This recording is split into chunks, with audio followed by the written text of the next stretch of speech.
Welcome to the Second Reading Podcast from the University of Texas at Austin. The Republicans were in the Democratic Party because there was only one party. So I tell people on a regular basis, there is still a land of opportunity in America. It's called Texas. The problem is, these departures from the Constitution, they have become the norm. At what point must a female senator raise her hand or her voice to be recognized over the male colleagues in the room? And welcome back to the Second Reading Podcast. I'm Jim Henson, Director of the Texas Politics Project at the University of Texas at Austin. I'm very happy to be joined by a new guest today, our friend Brad Johnson. Brad is a senior reporter and managing editor for the news website The Texan, where he's covered Texas politics since 2019, right? Yep. Right. So, Brad, thanks for coming today. Yeah, thanks for having me. You know, it's not, as you discovered, it's not easy to get here. Yeah. It's even a little harder than normal right now. Yeah. I mean, look, I'm not being disloyal to my employer by saying that parking is always a nightmare here, but with the construction right around where we are, it's completely insane out there. Yeah, it's even worse when your Uber driver takes about 3 wrong turns and you end up in Timbuktu. But yeah, he was asking me what I was doing coming over here, and so I told him I'm doing a podcast. He's like, "Oh, what are you guys going to talk about?" I was like, the only thing anyone wants to talk about in this space right now, which is Texas politics, so the legislature. Based on listening to the Texan podcast this week, I thought you were going to say property taxes. No. Okay, so that's a good segue. So, you know, I want to cover the terrain of what's been going on this week and focus on a few things. We don't have to cover everything, and what you make of some of the things that happened this week, what you saw, and then talk a little bit about the media landscape in Texas and kind of where you're positioned in it, where the Texan is. Let's start with what at least I think is the biggest, at least most immediate legislative story in Texas in the last few days anyway, and that's the House Education Committee passing out the school voucher bill, the ESA bill, which, you know, interesting substantively and also some interesting process things that happened with that too. So give us like your account of what happened and what's going on with that. So the House Public Education Committee met in a formal meeting to pass out the committee substitute for SB 2, which is the ESA voucher plan, and then also to vote out HB 3, which is the school finance plan. The way the House leadership has operated with this is they call it the Texas two-step. Now it's been used and overused. You mentioned property taxes. Senator Paul Betancourt uses that last session. There's just a lot constantly. of two-steps out there. Oh my gosh, yeah. It's like, can we come up with some new, phrases for these things? There's got to be a lot more in the lexicon here to use. But so they were meeting to vote that out. They'll be on the floor. I'm here on April 15th. At least specifically for the ESA plan. Right. Who knows if they also put on HB 3. But these are, two of the biggest topics in the session right now, probably bigger than anything else, I'd say. You have the budget, of course. That's the one constitutional requirement. But these two things, especially given what happened in 23 and what happened in the primary last year, the biggest topics that we're going to talk about. So they met, they voted them out along party lines. There was, a formal meeting. Usually those are just had to vote bills out. That's not a hearing where you have public testimony come in. And so there wasn't public testimony, but they did debate back and forth. And the first 30 minutes of the debate was over the dang live stream or lack thereof. Right. And that's kind of what the process things you were talking about. In formal meetings, traditionally, they do not have live streams. Part of that is that a lot of formal meetings are held in a room that have no capability for live stream because they're just voting out bills. They're not hearing public testimony. And it's not required by the rules. Correct. Right. But also now, Right. There's also nothing in the rules that says you can't. It's just kind of custom. Right. And from what I heard, the reason that there wasn't for this is because they didn't want to open the door and be required to have a live stream for every, low level meeting. Now, this is a totally different animal, right? There was 100 people in this hearing, even though there was no public testimony. So there was all this argument over the live stream, and it was, admittedly a bad look for Chair Buckley in the House. Especially because he'd moved the meeting, right? Right. He Yeah. had changed the date of the meeting. Yeah, he pushed it back actually to give members more times to read what are called the runs, basically, on the school finance plan, how it affects each of the members on the committee's school districts in their own district. Right. So he moved it back a couple days. It didn't temper any of the passions on this. I mean, this issue is just played and overplayed in terms of hyperbole, I'd say.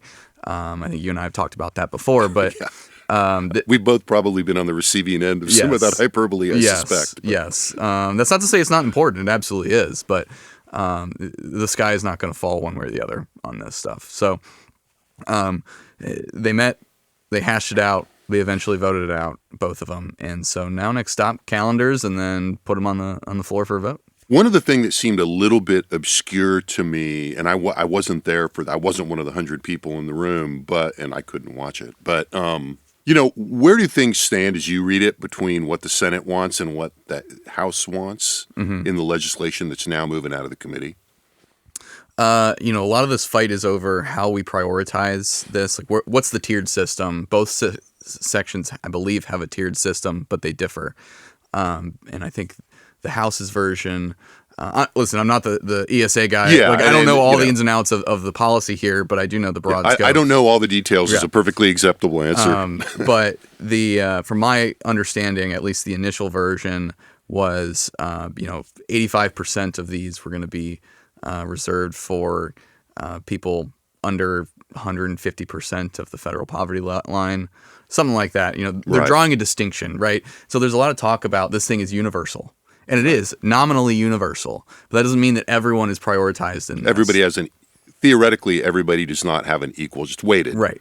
Right. Which means, yes, weighted, great way to put it. Which means, you could have Elon Musk's child, if they live in Texas, technically qualify for an ESA. Doesn't mean they're going to get Given the number of kids he has, he could actually clean up pretty good. Yeah, on this. right. I think I saw the number listed out was like $1.4 million or something. I don't know, something like that.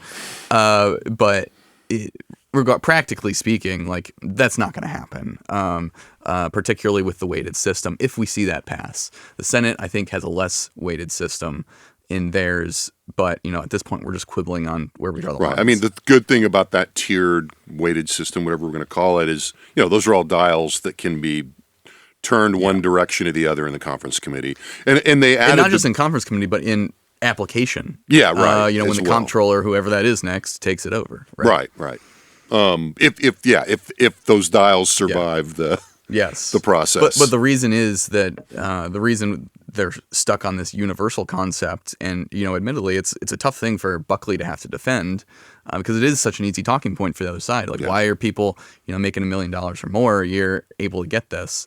But the reason is that you've had the governor and all of the proponents of this touting a universal plan on the campaign stump, and over the years, we're committed to a universal plan. Well, that also sounds good messaging-wise, which is why they stuck to it. Well, now they're having to defend it in order to pass this thing. How universal is universal? Right, exactly. But both sides are wanting political wins here, which of course is politics. Yeah, I mean, right, yeah, right. And there's also and I can't remember, and maybe I don't know if you will either, but it also seems like the House put these $1 billion spending limit on this for the biennium. That seems a little harder than what was coming out of the Senate, but I might be wrong about that. No, I think it's the same in the first. Is it the same? The thing is, once you get to the next biennium, that's where it ramps up, and that's where we see. I think, frankly, the fiscal notes are pretty similar. Now, I think there is some difference. I think the House's might be bigger. I can't remember, but that's when we see it jump from $1 billion, because that's all the legislature is allotting here, to projected to make close to $6 billion in the 2027, 28 biennium, whatever that is. Yeah. And that's more of projection. Numbers that have been roundly disputed to dismissed by the governor. Well, and the other point that like Lieutenant Governor Patrick has made is that this all depends on how much money the legislature puts into it.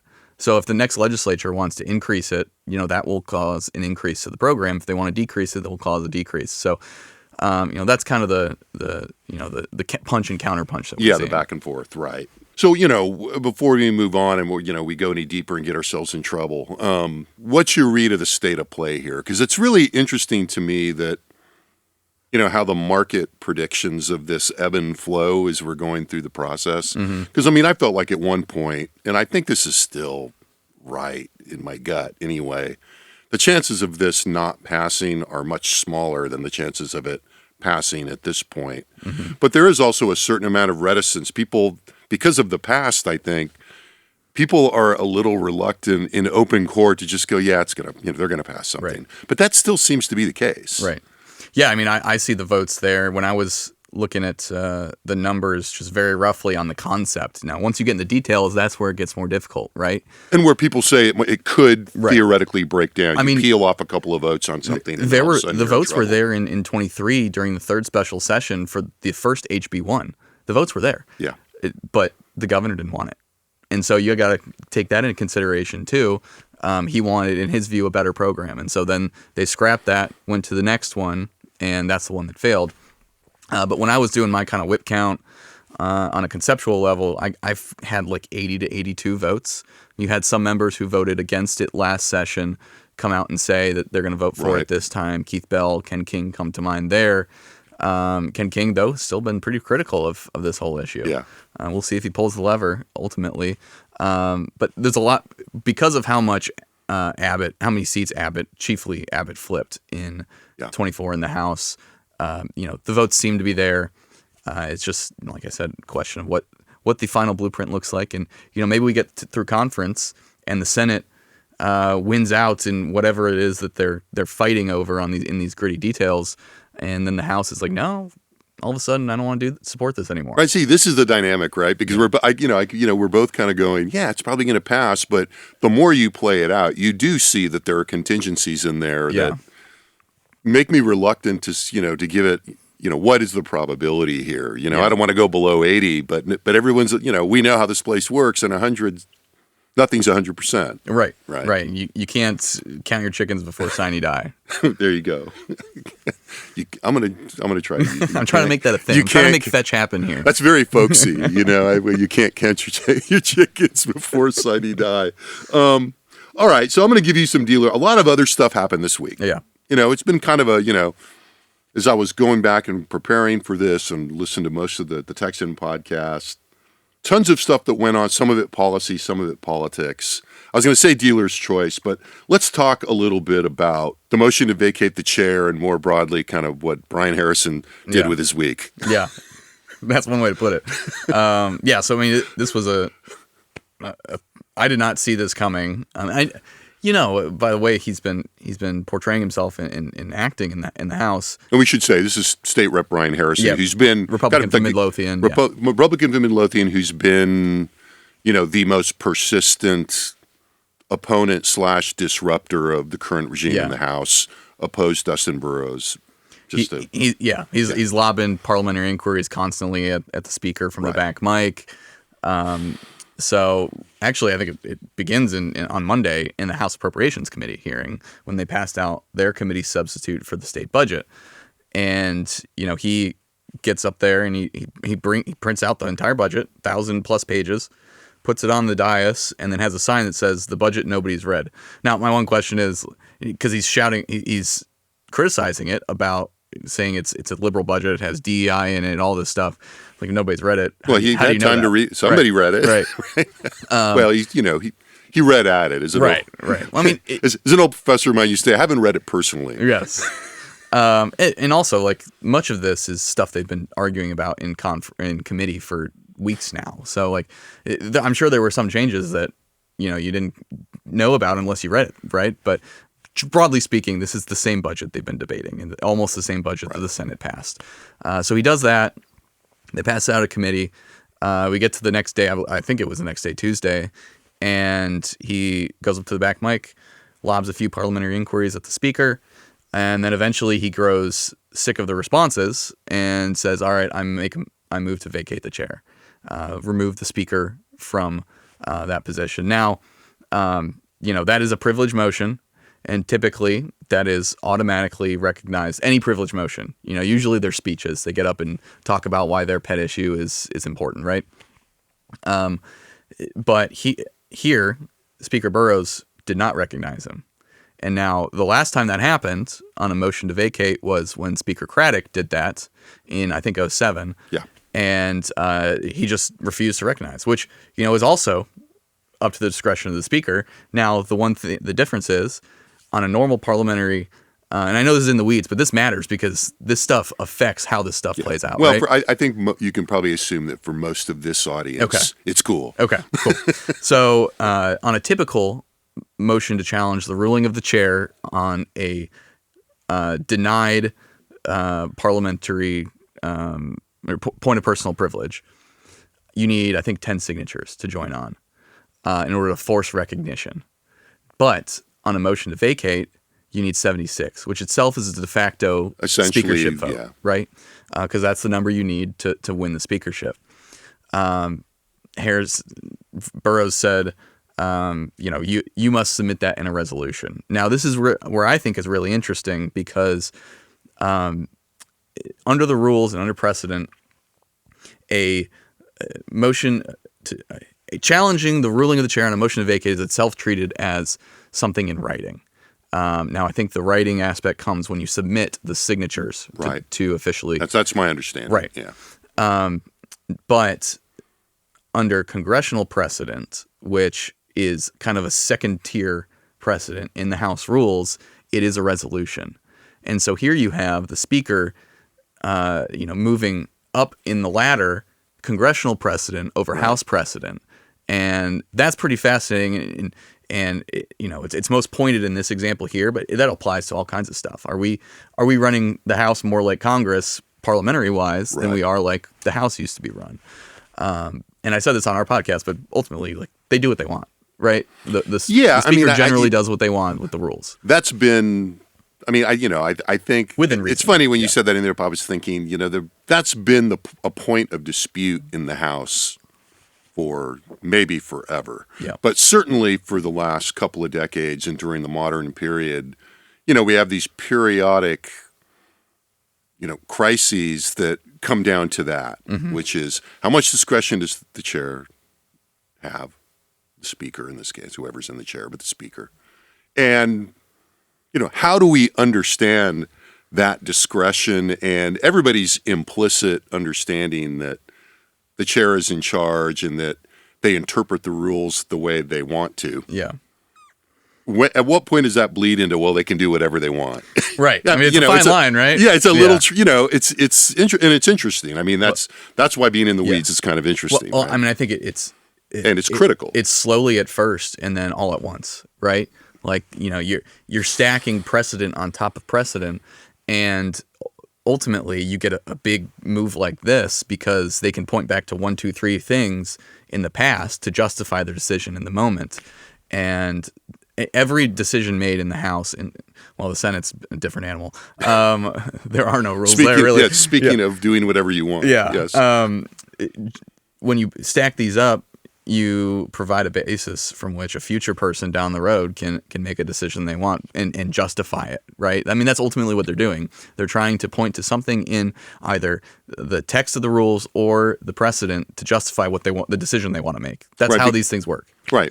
And so next time, if this stands, they won't have to go to congressional precedent because they'll have a House precedent. Yep, because they have changed precedent. Yep. Even though that was reliant on congressional precedent. Yeah, it's a rushing nesting doll of daisy. Well, I was going to say daisy chaining precedents in some way, but I think that's either works. It's good.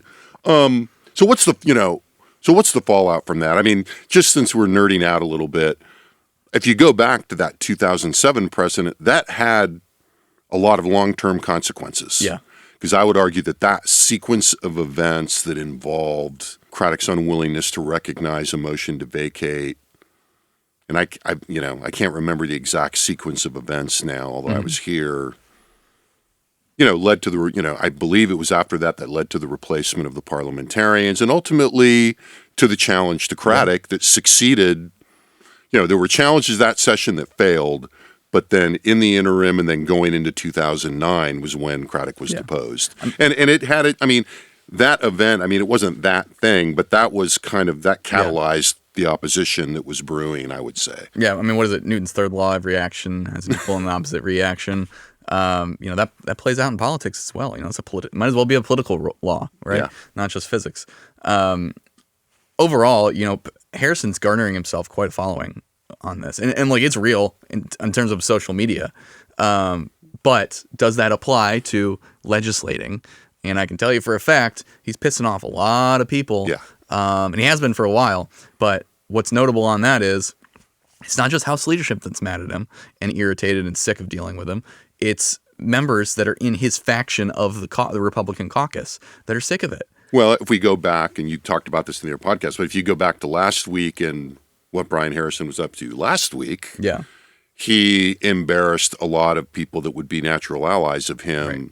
When he made the quorum call and caught a bunch of people essentially logging in that weren't there, including several people that were allies of his, or at least fellow travelers, or were. Right, exactly, right. Well, one member, I won't name him, but he's a conservative member of the House.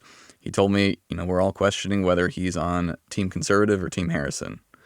And the insinuation was, we know which way that goes, right? Yeah. Or at least it's going right now. And, what are Harrison's goals? People are always talking about how he wants to get back to D.C. He first ran for Congress. His first run for office was running for that special election seat that Jake Ellzey now holds. Right. When Congressman Ron Wright died. And so he finished, I think, like 5th, 6th, 7th around there. And then kind of turned that into this run for state house when Ellzey, who was in the House, left his seat. So a special election, tumbling ripple effect of special elections here. He ultimately took that seat. And so speculation is he wants to run for that. I think he does want to get to D.C. He's very proud of the work he did in the Trump administration. He talks about it all the time, right? Right. And so, the question is that his goal? Is it, now turning it into some higher office in the state? I don't know, but he's definitely angling for something. Otherwise, he wouldn't be, making this big spectacle. And, he thinks he's right on all this. And I've had members come up to me and say, he's got points to make about certain things, like how we do the budget. Maybe it's not the most efficient way to do it, but he's undermining making that case by the antics. And, you can, watching from afar, you can think, oh, he's calling out corrupt House leadership, which is what the kind of the general sentiment that a lot of people have. But when you get into the nuts and bolts of legislating, it all relies on relationships, and when you have no relationships, you can't get anything done. So all you're left to do is go on TV and crap talk everybody, And now he's kind of getting into a fight with Dan Patrick, which we'll see how that goes. Well, I feel like there's two interesting kind of threads to what you were just talking about. One that I want to pick up is the media piece of this, and I don't want to jump too far ahead, but the way that social media has changed legislative strategy and legislators' understanding of what they're doing. Mm-hmm. Abby Livingston, who writes, I think, for Puck now, but was at the Tribune a few years ago, was their DC person. Yeah. She was on a Puck podcast a few months ago now, and she kind of made the observation, again, many people have made this, but that one of the things that has changed Congress is that there are some members who see their primary goal as building a social media following rather than legislating. And and I think, it's without impugning Brian Harrison. I mean, we have the evidence on the table that seems to be a mean to a different end. Mm-hmm. I mean, it's not like legislators and elected officials don't build brands. They always have and use media. But there's something that the social media piece has become such an end unto itself and so useful for moving into all these other roles and building an individual brand. I mean, I think, the answer to your unnamed legislature is, of course it's for Brian Harrison, right? I mean, that, and that doesn't mean, you were quick to say, and I think he believes these things. Those things are not incompatible. Yeah. But it does create a bunch of free agents and injects a level of unpredictability into the process that either has nothing to do with legislating or is counter to it. Yeah. Go ahead. I was just going to say on what Abby said, what stuck in my mind when I heard that was, I've heard the story of when Madison Cawthorn got to Congress, he didn't hire any legislative staff. He just hired comm staff. Right. And that was I remember that. That tells you exactly what he's up to. On Harrison, the fact that he knows what he's going to say when he goes into a hearing.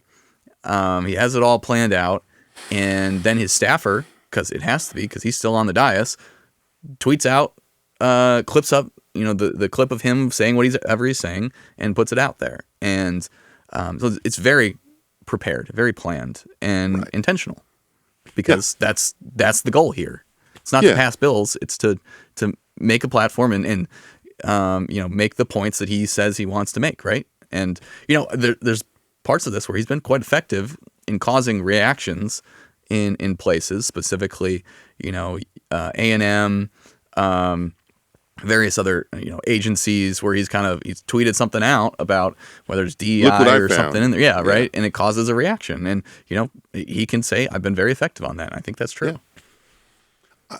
The other thing that struck me, in which we were saying a couple minutes ago, that I think is worth just picking at a little bit, which is, the idea that there are points about the process that maybe, maybe we could do the budget better, or, looking at the broader sort of self-identified reform movement in the House, basically, most of whom oppose Burrows.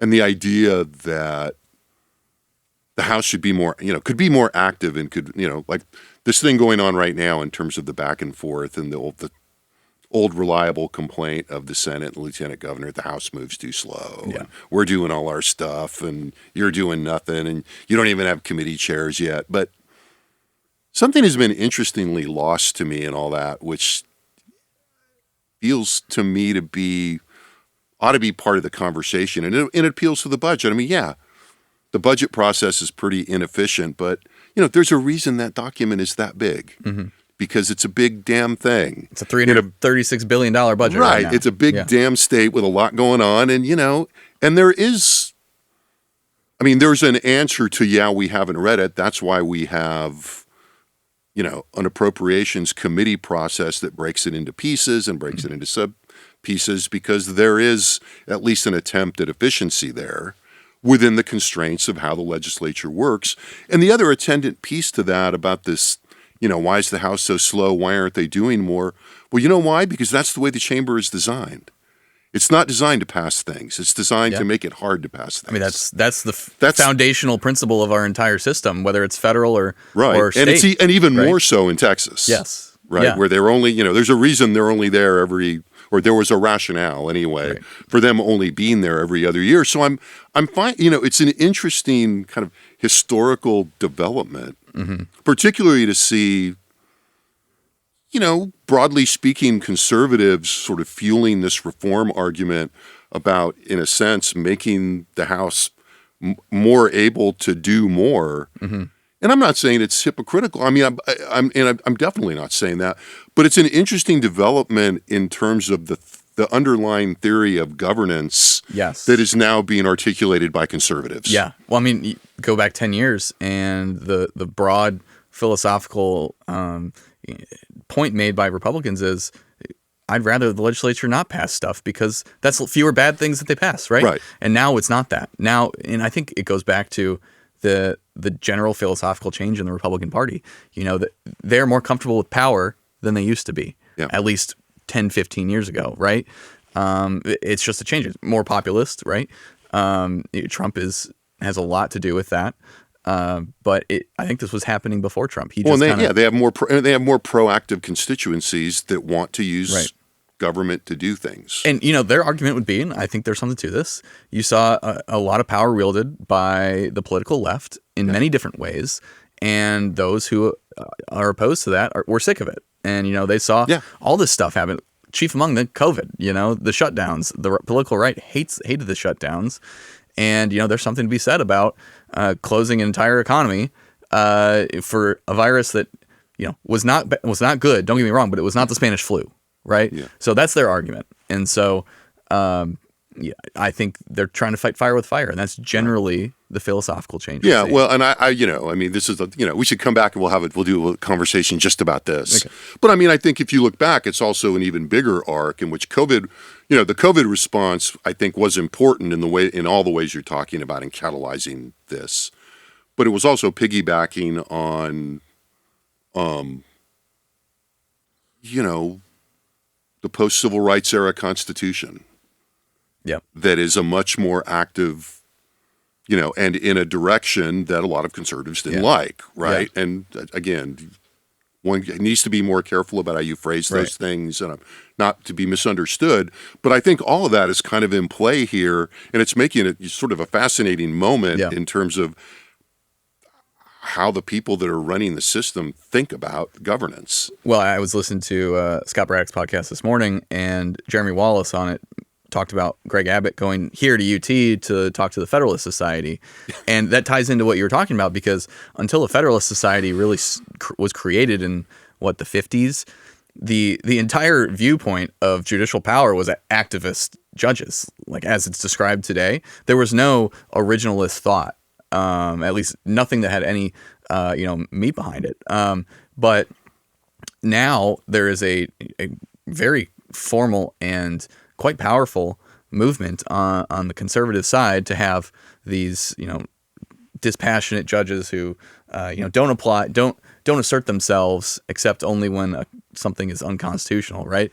The legislature is the supreme branch, but actually now we're seeing it go back the other way, right? Because now more activist conservatives are friendlier to more activist judges, but for their own ends. And so it's kind of this, back to Newton's third law, every action has an equal and opposite reaction. It just takes some time to play out. Yeah, I mean, I think there's an interesting conversation to be had about the flexibility of ideologies and political philosophies, and trying to get down to what actually drives the theory of government. Because I think in a lot of ways there's a desire to present those theories of governance in the terms we're talking about as what's fundamental. And it turns out, I mean, I think what we're finding is like something else is fundamental. Yeah. And your theory of governance is much more flexible. I think it's winning and losing. That's a big part of it. When a political party and a broader ideological movement thinks they're on the losing end constantly, they have to adjust. And so they adjust their tactics and thus ultimately their beliefs on things in order to get back in the winning seat. Yeah, and I think that what's attendant to that, though, that's harder to is what the coalitional politics are. I mean, in a particular political system, what are the coalitional politics looking like? And who in that coalition is benefiting from advocating for or against certain theories of governance, and when, where, and how you should use state power. Right. I think. All right, pick something else before we run out of time. Pick something else in the last week you thought was interesting, important, that you or your colleagues covered. And I know you went to the Lieutenant Governor Patrick's. You covered his press conference, so I kind of want to hear about that too. Okay, I'll just talk about that. Okay, because it seemed like it was pretty interesting. It was. He basically gave a state of the session from his point of view, and it was a lot of rah-rah. Senate's doing great, and they're passing a lot of stuff. Back to why the Senate is moves at a much faster pace. They have a supermajority. They can suspend the rules. All the Republicans generally stay in line with Lieutenant Governor, and not all the time, but enough to get the things they want across the line. And the Lieutenant Governor really has optimized that office. Oh yeah, to put it as neutrally as possible. I mean, I think it's fair to say the most formative Texas politician in the last 30 years, maybe longer. He's definitely up there. But so he got up there, gave his speech. He said, I'm optimistic about Speaker Burrows. He's told me all the right things, but now he's got to deliver. What exactly that means? Yeah, the message is, I sort of trust, but am ready to verify. Yeah. All right, Ronald Reagan. Yeah. I thought Ronald Reagan was out of fashion these days in Republican politics. But so he goes on. He talks about that. Then I asked him a question about Harrison making the motion to vacate. He dodged that, didn't really want to address it. But then we got to the criticism from Harrison and those that side with him ideologically, that the budget's bloated and, quote, liberal, that giving Hollywood actors and productions $500 million in incentives. He was pretty forceful in responding to that. Like, yes. It's a conservative budget, and this is, he said about the Hollywood thing, people who disagree with that, basically they don't agree with any action partnership between the state and the private sector. And I think that's true to some degree. It's also, add the Hollywood aspect of this, and there's the political undertones, right? But they're not undertones; they're overtones. No, I don't know if you were at that. I watched a bit of that hearing. I mean, there was a long passage in that hearing that was about, vulgar, whether we would be supporting movies and product that included quote unquote vulgarity. Right. And Donna Campbell was, she said a lot about, we shouldn't be, if it's going to have, sex People scenes in it or people with potty mouths. Right. We shouldn't be subsidizing it. And, that's a fair point to make. She's going to make it, and we'll see where the chips fall. But, the Patrick presser was very interesting. It was a low media turnout because most of them were over at the House Pub Ed hearing. Right. But yeah, I mean, it's my main takeaway from that is this is a classic Patrick, poking the House with the stick. Let's go. The meme, like, come on, do something, get moving. And there are a lot of reasons for why the House is slower. First of all, a new speaker. He had to get his sea legs under him, as Patrick has said. Hired new staff. Got to get all that set. And then the committee assignments, you got to, 150 members, you got to negotiate that and handle that like a ticking time bomb, because it can be. Yeah. So, I mean, you kind of got to give the House a couple weeks of grace just from a logistical perspective. Now, as Patrick said, if in 2 weeks we're still having the same conversation, that's when the alarm bells are going to come off. Right. So, this is speculative, and maybe you have some firsthand knowledge of this. Whatever, other people's or, the various critiques, I do find it interesting that Patrick is so forcefully in favor of the film subsidies. It's not the kind of issue that you would think he would, you get the other things he's seizing on right now, THC thing, the lottery, the bank shot on gambling on that. That all seems like pretty predictable Dan Patrick stuff. The film subsidies is kind of funky to me. Yeah, I mean, I view much of what Patrick is going to the mat on here as he's trying to establish his legacy, because he's much closer to the end of his career than the beginning. Now, for all intents and purposes, it sounds like he's in for re-election, and I don't doubt that. But he views this as he's got more behind him than in front of him, right, in terms of public service, and he views this as something cool that he can point to if it does lead to, a revival of movie production in the state. He can point to Landman or any of the Taylor Sheridan things and say, I made all that happen after the fact. And, politicians, of course, love that. I was going to say the Taylor Sheridan factor here, I think, just looms large for anybody that's watched those shows. Absolutely. I mean, and the fact that he has... this is not a Robert Rodriguez movie. Right. The fact that he has Woody Harrelson and Matthew McConaughey basically begging for something here, like two of the most well-known actors with him in the shot the whole time, in the committee hearing. That's gotta feel good. I mean, that's kind of power that you can't buy unless I guess it's $500 million in movie incentives. Yeah. But it's not Patrick's money. Right. Well, the other completely trivial aside, but those little tidbits. The committee also kind of had these movie stars there and kind of kept them on ice.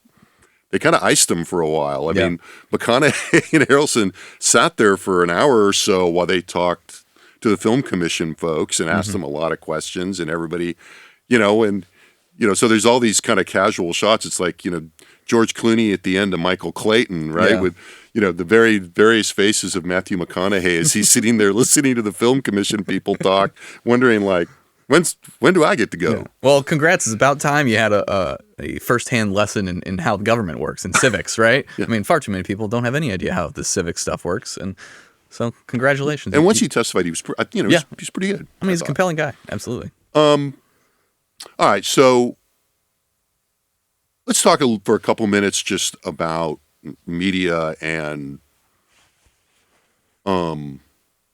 the role of the Texan and what you make now that you've been here a while. So you came to Texas, joined the Texan in 2019. Yep. Were you there at the founding, or was it just shortly thereafter? Yeah. So after Connie Burton, former state senator, lost in 2018, they, from what I understand, the next day we're like, all right, we're going to do this. She and her husband Phil, and they're very active people. They like to do stuff. She does not want to just sit at home and bake cupcakes. That is not Connie Burton. She wants to. I just want to say for the record, I would have never suggested that was the case. Yeah, right. Just anyone that knows no her from editing the Senate, here. of course. I did not raise that. Yes, no, that was totally out of my own head. And if she has a problem with it, she'll take it out. She'll probably fire me after this anyway. But so they started that. I was in Ohio working something totally different. I was in consulting. Never went to J school. I had no idea I was ever going to do this. My only foray into journalism was I started a campus publication. That was it. And so I got laid off after the midterm, and I started applying, and I fell into this. And so it kind of dovetailed, my career change and the start of the Texan dovetailed together, and we launched in 6 years ago, and later this month. Yeah, so say April, right? Middle of session in 19. So, without oversimplifying, and I trust you to correct me if this is the wrong read, but the formation of the Texan was inherently a critique of the existing media and political environment. Yep. Political information market in the state. The heart of the critique being that I think the media was slanted to the left, and that, to paraphrase the tagline on almost all of the stories, almost kind of tongue-in-cheek almost in a way, that the other outlets were beholden to special interests. And this is, I think, part of her critique of the Texas Tribune. I don't think it's a big secret to say that. No, she's pretty Right. clear about her. Yeah, right. So, I mean, and it's fair to say that it was specifically a response to the Texas Tribune trying to provide an alternative to that. right. That's absolutely fair. Now you're 6 years into working in this quarter of the environment, having come even more of a blank slate than I would have imagined in terms of not really coming from All I knew a was J that, school or right. any of that And stuff. in Texas politics wise, all I knew was that Governor Abbott was the governor. That was it. Pretty good. Well, good start. So let's start, with your kind of individual sort of how you sort of approach the job from working for the Texan. Because you're doing, and I want to, say this, and I've said this to you off camera. So, you're killing it. I mean, you're doing a really good job. And I've, been covering this a while, so hats off. But I am wondering, and I don't detect this in most of the stuff you write as I think about it, but are your priorities for coverage or how you write the stories, how are they framed by your home being the Texan? How do you sort of, execute that? Yeah. We're pretty clear that we are a right of center publication, but the goal is to not act like it, to just cover things as down the middle, fact heavy. And we do analysis now, but still we're not doing opinion, and we're not trying to slip opinion in. That's when things, and I view this the same way as well. It's when things kind of get off the rails, and that's when the bias becomes overt. The Texan hires people that are right of center ideologically, and within our newsroom, it's all different stripes of viewpoints, right? But the way Connie viewed it was, this is an alternative to the legacy, as she says, legacy media that is very heavy on the left, right? And part of that's just natural.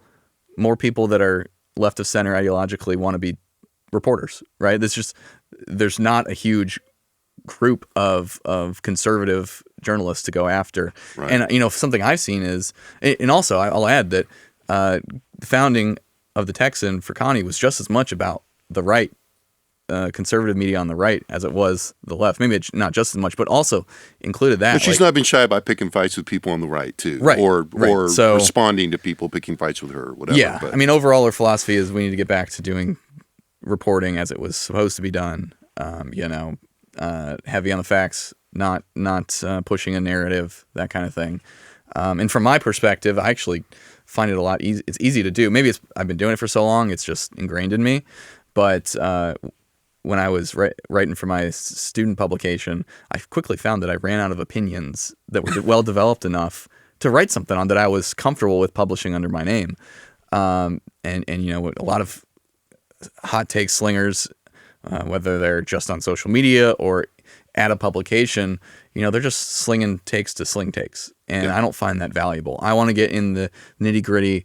I want to do actual political reporting, and it's fun. interjecting my viewpoint on something would do nothing for the use of the piece and would not help the reader at all. So that's kind of how I approach it. Do you think you have an advantage? And then when I say that, and I don't mean an unfair advantage, but do you think you have an advantage because you are affiliated with a center-right publication in a state, the political balance of Texas, in terms of, source development, people being willing to talk to you? There was a point, and I think this is, I would talk to that. I talked to Jasper about this, Jasper Scherer at the Tribune about this last week.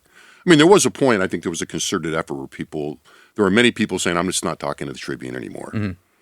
So I'm just wondering, is it fair to feel like you have a little bit of a structural advantage there?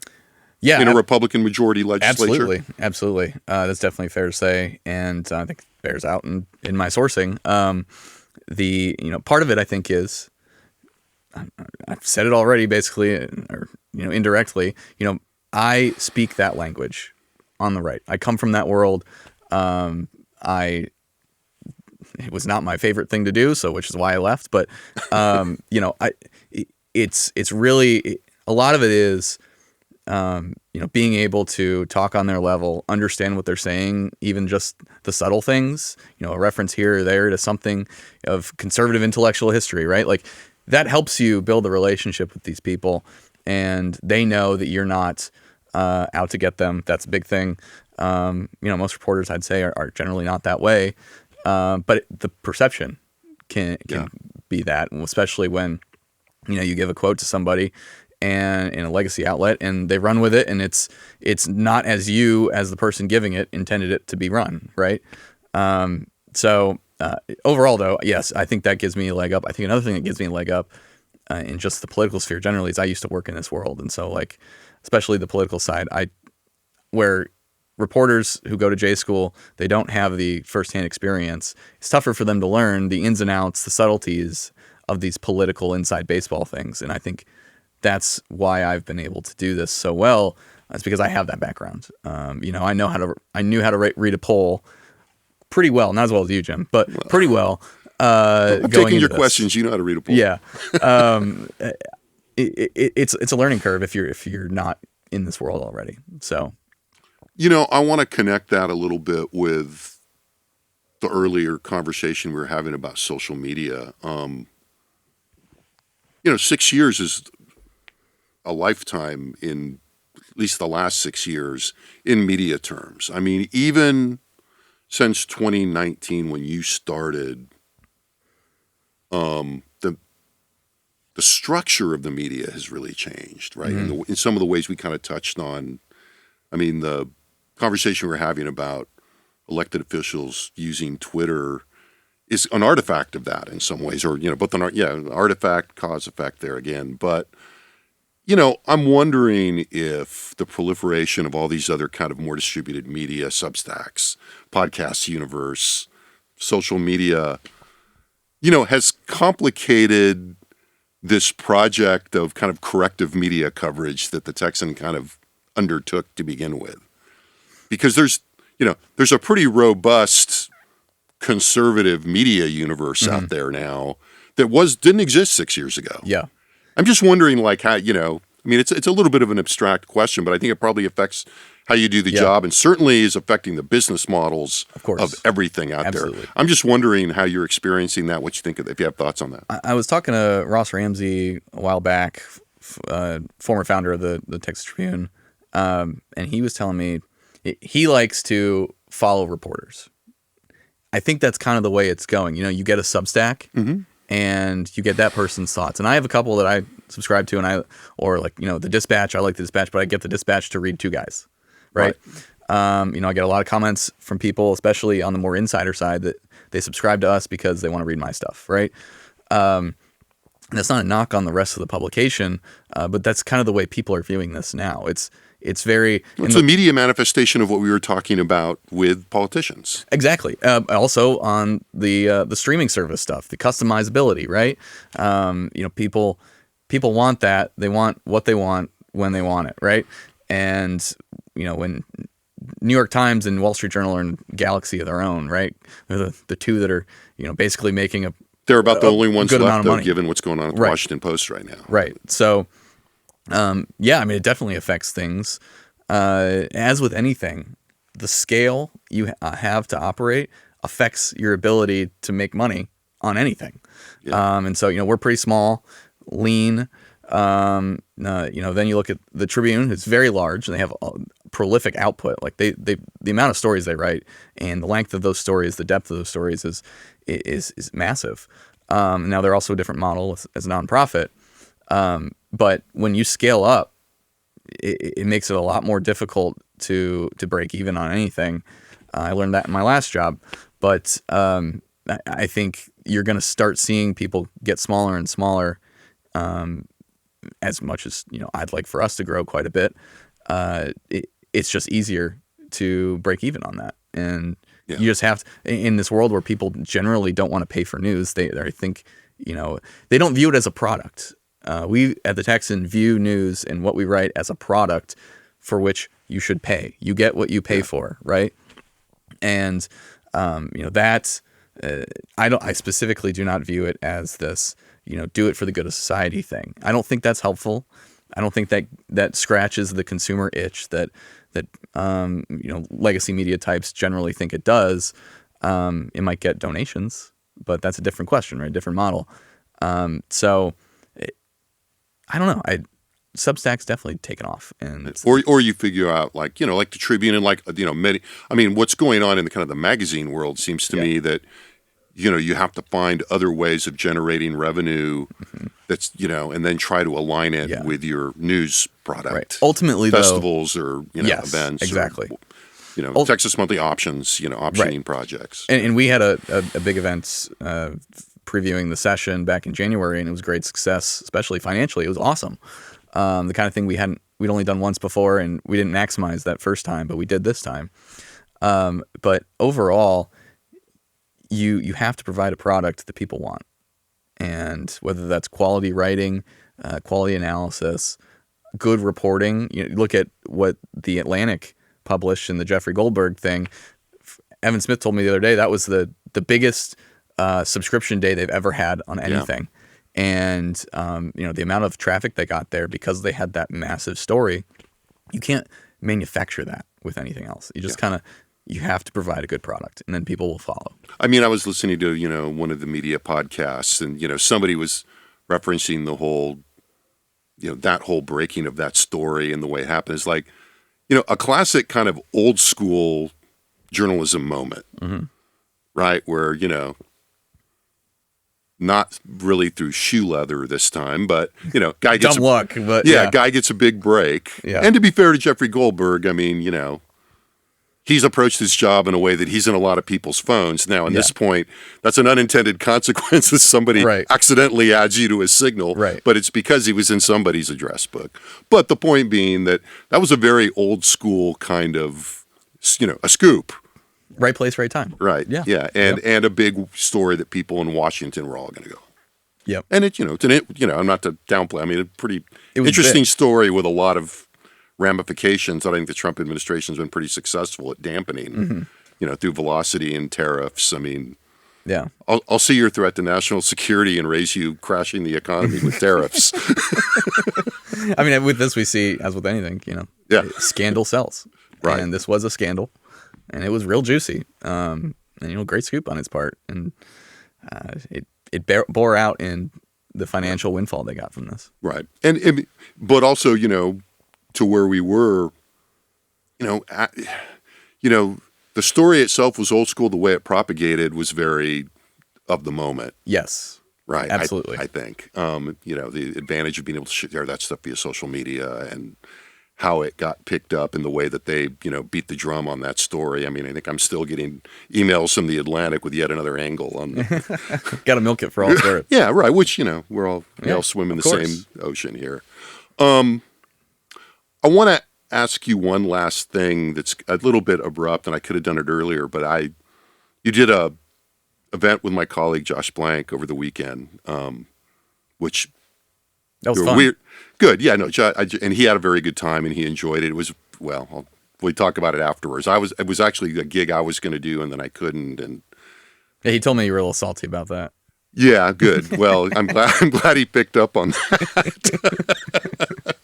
But it was the bigger context that made me salty, which I was supposed to go to a music festival I love, and then I canceled, and I told them no because I was going to go to the festival. Then I realized I can't leave for this festival in the middle of where work is and right now, and so I had handed it off and I declined it, and then anyway, the hook there is that per Josh, you mentioned something about something that's I think is old and now new again, at least if this is accurately reported to me, about Abbott running for president again. Oh yeah. You think he's going to do it? I mean, what are you thinking about that? Because I think we've talked about it. I've been a long time skeptic, and maybe I'm probably overinvested in my skepticism now, but I just can't quite see it. And I'm wondering, I'm just curious what you think. I think the closest he was ever going to come, and I think he's definitely always thinking about it. I mean, he's had his eye on that for a long time. It's kind of the natural step up for a Texas governor. But well, so we believe in Texas, right. But anyway, I mean, in terms of that's a sign that you are now become a true Texan, that you've adopted that position. I mean, if you're Texas governor, you might as well be president. Right. Once we're a country, right? Right. I'm talking more on like a platform level. The mouthpiece, the megaphone Abbott has is almost second to none. Trump is in a galaxy of his own, but Abbott is, in that next echelon, right? And he's an ambitious guy. He's always been very committed and skillful at the nuts and bolts of running a campaign. Look at his fundraising. I mean, it's off the charts. But he's not going to jump at it when he has no shot, which is why I think he didn't jump in 24. If Trump was out of the picture and it was kind of a free for all, and he saw this as his chance to square up with Ron DeSantis, I think he probably would have jumped in. Now, who knows how long he lasts, right? If he forgets one department that he wants to eliminate, there goes your and you don't even have to forget anything. It's presidential primary campaigns in a crowded field are pretty unforgiving. I mean, the best example of that is Scott Walker, governor of Wisconsin, in 2016 when he ran, and he was the hottest thing since sliced bread in Republican politics for a while, and he flamed out so fast. Yeah, and when it was so quick. Jeb Bush, right? So I think Abbott is definitely considering it, but odds are probably that he will not. And he definitely wants to be the longest serving governor in state history. He's got 2 more years of the next term to do that. And that does line up with 28. And so does he pull one of these campaigns to leverage into a cabinet position to kind of ride off into the sunset? Or does he actually go for it? And I think he'll have the opportunity to do that if he wants. And the difference is, though, his biggest attribute is fundraising, and in Texas, there's no cap. It's a different universe out there in federal races. Yep. In federal races, you have a cap, and it's a lot more difficult. You can't go ask Javed Anwar for $1 million on a Tuesday, right? And you can have big super PACs, but you still need to be able to raise your own money. Absolutely. Yep. Yeah. So, I think it's possible. I wouldn't bet on it if we were allowed to bet in this state, but there's my answer. Okay. No, I was curious. And, and the reason I'm interested in that, is probably overinvestment in the fact that, I've staked my claim on this and nothing's changed my mind. It's hard. And I probably agree with you in that, I think he considers it. And I think if the opening presented itself and he thought the probability. Timing. It's all about timing, right? Right. And, how many guys, Ted Cruz and chief among them, thought they were going to walk into this or really have a shot in 2016, and you have this bull in a china shop walk in, and it's Donald Trump, and just starts swatting everybody. It's like one of the In hindsight, no one else was going to win that primary, not even if they did that unity ticket that they were trying to do for a bit. No, that was Donald Trump's the moment he walked in. Yeah, I kind of think about that primary like, I don't know if I'm betting you watch Game of Thrones. Yes, like the Giants, every once in a while, there's one of those scenes where they grab a guy by the leg and just start whacking all the other guys. Yeah. That was kind of how Trump handled that 2016 primary. All right. Well, that's, one of the reasons I asked is because and I've talked about this on the podcast before, so apologies to people who've heard this shtick before, but, it was interesting to me in 23 and then also in 19, how many people in the guts of the process were really sure that Abbott was going to run, and it affected their strategy. I mean, it affected, advocacy strategy. It affected the calculations and people were just sure. I mean, I remember sitting at some, rubber chicken event or something with a group of fairly seasoned lobby people, and I just kind of took the opportunity to ask them, kind of do a straw poll, and every person at this 10 top table was like, "Oh no, he's running." Yeah, and you ignore that at your peril. And I think it really helped them, right? Yeah. And I think that's one of the mechanisms here that I think is underappreciated, that it really is good for him to have people think that he's viable in that way, that it's one of those things that magnifies his influence in a kind of difficult to measure, but I think definite way. I mean, if you're sitting in a room full of people and everybody is sure this is going to happen. Yeah. Well, and, I think generally when these guys reach this level of profile in national politics, you can assume they're running for president until they say they're not.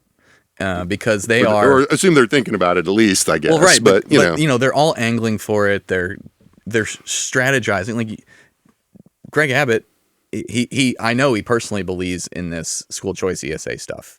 He believes that it's the right thing to do. It's not just the money. The money helps. Like the Jeff Yass money, it made it a lot easier to go to the mat on this, right? We're all adults here. But I know he does actually believe in that. But it's also, in Republican politics, probably a pretty good thing to campaign for president on. If he gets it through, he can say, this is my marquee accomplishments in state politics. In addition to Operation Lone Star. Yes, and the that busing. Too. That too. So, for a Republican primary, those are pretty good. Absolutely. Because that's, you get, it's overlapping, but, there's one kind of for the far right there, and then there's one for the less far right in terms of vouchers, I think. The other thing about Abbott, though, is he's very calculated, and he's not an idiot. For example, he was very much thinking about jumping in 24, and as soon as he saw Trump running again, I'm not going to run to that buzzsaw. Why would I willingly do that? There's no reason. I'm not going to waste maybe my one shot I have at a presidential bid by going up against the former president, who is gold in Republican politics right now. So Ron DeSantis had a different view, and he ran into the buzzsaw.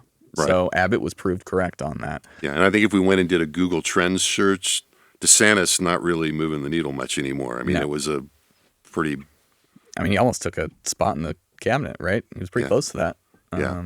The cabinet thing is interesting, but we'll put a button, because I have a hard time seeing feeling like Greg Abbott after being governor for this long, if he's not going to be president, wanting to be a cabinet member. Well, and I think this is my personal judgment on this. I don't have any inside information, but I think it'd probably have to be one of the top cabinet positions. Whether it's Attorney General, right? He is an attorney, was a judge. Homeland Security Director, which would be a natural, I think, at this point, or Secretary of State. Yeah, he's very prolific at these foreign trips he does. Like he's doing basically economic development with foreign nations for Texas. He does that a lot. So I really only see those three as possibilities. Well, that's not a very popular thing right at this moment. Right, that's true. That is true. Brad, this has been great. I appreciate you coming. Thanks for having me, Jim. Thanks a lot. I hope we do it again soon.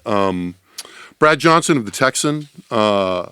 You can read him at the Texan website, hear him opining in the Texans pretty much weekly podcast, right? Yep. I don't know if you're a regular. You guys always do that round robin? Yeah, we do that every week, and then we have an Texas Inside Politics one that my editor and I do once a month. Okay, so watch for those.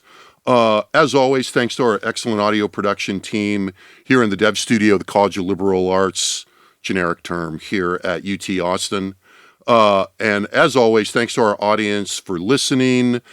Make sure you go to the Texas Politics Project website this week. We have an unusually prolific week of content. We've got pieces on Texas attitudes on tariffs, a revisiting of our deep dive into our February results on immigration policy, a couple of new graphics, and By the time you get to the website, hopefully or very shortly thereafter, this podcast will be there as well with supplemental data and links. So again, thanks for listening, and we'll be back soon with another Second Reading podcast from the Texas Politics Project. The Second Reading podcast is a production of the Texas Politics Project at the University of Texas at Austin.